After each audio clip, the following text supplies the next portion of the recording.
The magician has a deck of cards, then he proceeds to show everyone that all the cards are different. To prove that the deck it is not set up in any order, he shuffles the cards several times.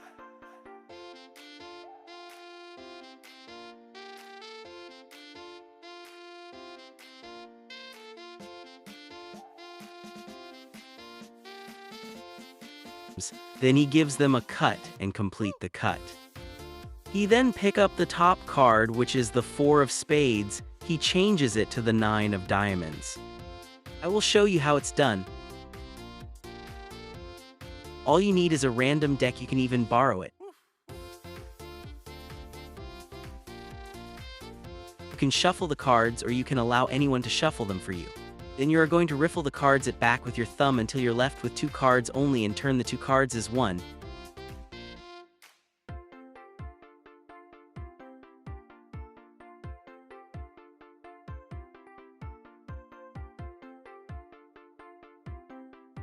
You are going to hold the cards with your index finger, your middle finger, and your thumb at the back.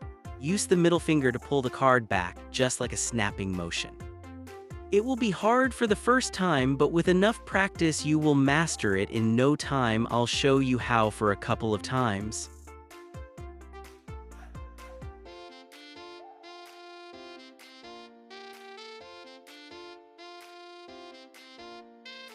Now let me do it faster.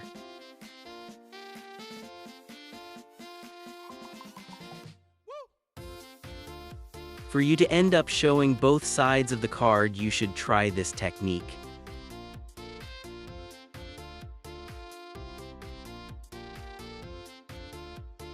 Diamonds. Wrong! Sometimes everything is not quite as it seems. Watch.